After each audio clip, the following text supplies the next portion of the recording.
Ever since I rolled credits on Dragon's Dogma 2, I've been craving another fast-paced action RPG experience. I've played a lot of strategy RPGs this year, but I've been itching to get back into the action. And this week, I heard about a new indie game that might just fill that void.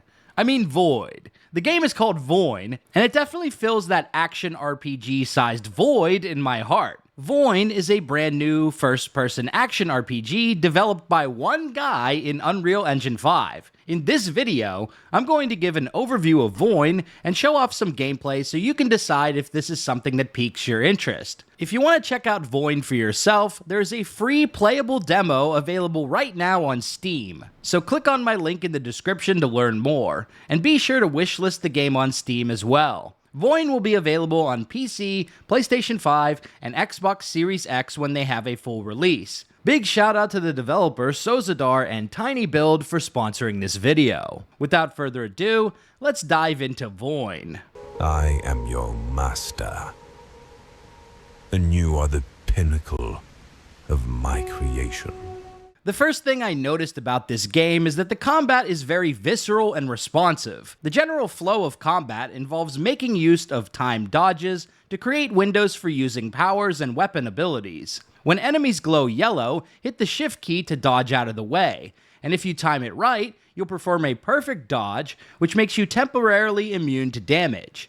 You need to be careful because even basic enemies will do a lot of damage, but an aggressive playstyle is rewarded. The only way to recover health is to defeat enemies and absorb their remnants into your own heart. Finishing enemies with heavy attacks recovers even more health, so if you're running low on HP, a good strategy is to dodge out of the way and then finish with a heavy attack to maximize your health regen. Movement abilities play a big role in Voin, both in and out of combat. One really cool feature is that there is no fall damage, and not only that, falling from great heights is actually an important offensive tool in your arsenal.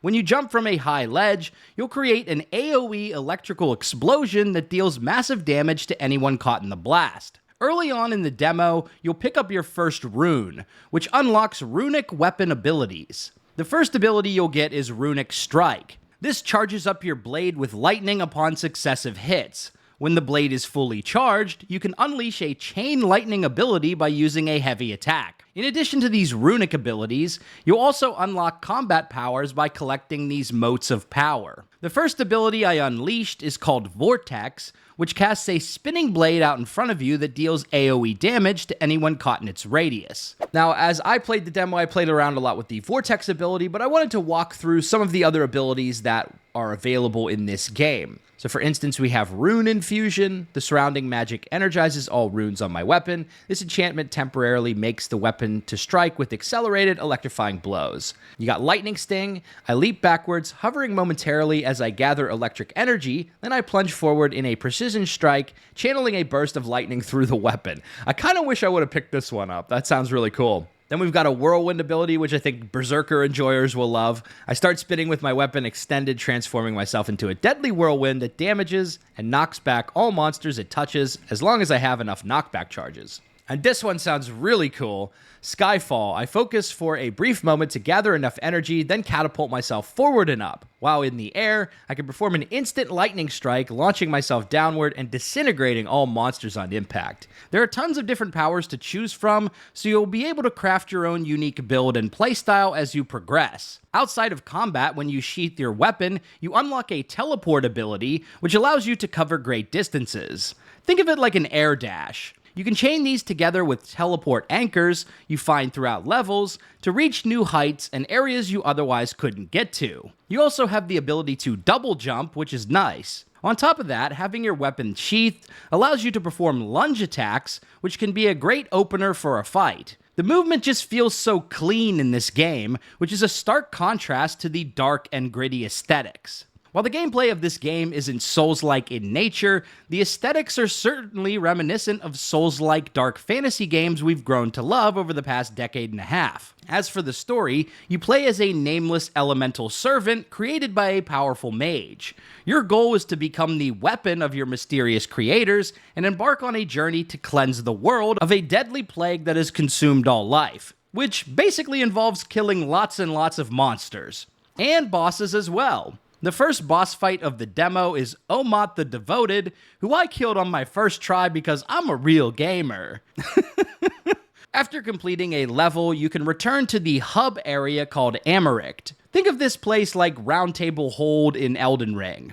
This is the place where you will level up your character, speak to NPCs you've met out in the world, and unlock tainted gear. Speaking of which, let's talk about the gear. As you kill monsters and unlock chests in the world, you'll gather new weapons, runes, and armor pieces. But most of these are tainted, meaning you cannot equip them right away until they've been cleansed back at your home base. So to do this, enter the Molten Cathedral here and hit the prompt to cleanse all your gear. Then you can equip all that awesome new loot you got. I decided to test out these dual-wielding sickle daggers, which are really fun to use.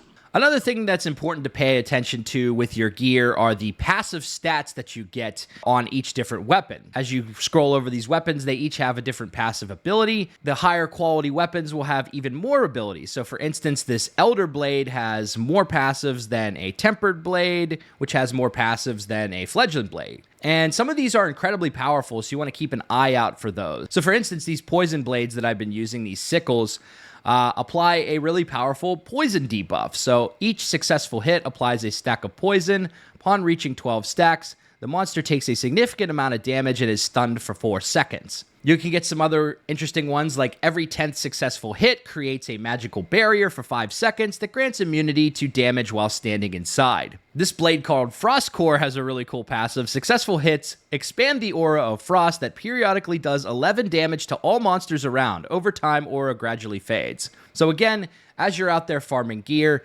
definitely pay attention to the passive abilities because you can make your build a lot more powerful with the right gear. Americt is also the place you will level up your character by passing through these gates in the Hall of Reflection. E-Core is the level up currency you will collect as you defeat enemies out in the world. It's basically like souls in Dark Souls or runes in Elden Ring. Leveling up your character will unlock new talents and abilities to give you that sweet RPG progression. Once you're done with managing your character and gear, it's time to choose another level to explore. Voin will feature several different open-world-like zones for players to explore, defeat enemies and bosses, and complete quests on your journey to fulfill your master's will. Currently, there is one explorable zone in the demo called Hadricon, but more will be added as the game development progresses.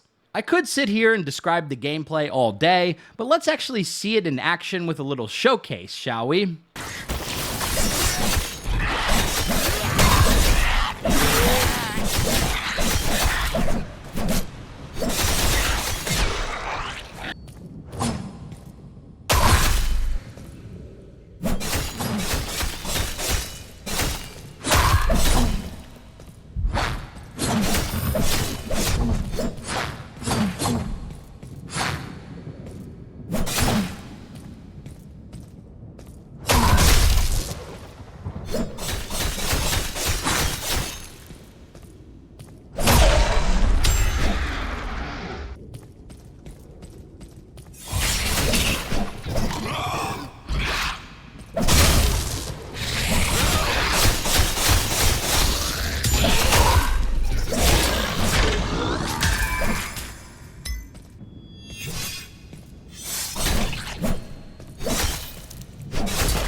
Voin is a breath of fresh air that plays differently from the million Souls-like clones out there. If you're looking for a fun action RPG to get your hands on, then I definitely recommend checking it out, especially since you can play the demo for free. I still can barely believe that this whole thing was built by one guy in Moldova. I'm excited to see how this game progresses as the development process continues. If you want to check out Voin for yourself, then click on my link in the description, and be sure to wishlist the game on Steam. When it reaches its full release, Voin will also be available on PlayStation 5 and Xbox Series X. If you want to follow the development of Voin, I'll also put links to their Discord community and social media in the description below. If you like this video, be sure to subscribe to Big Dan Gaming for more RPG videos and reviews. Big shout out to all the channel members for supporting my content. Until next time, this has been Big Dan. I should go.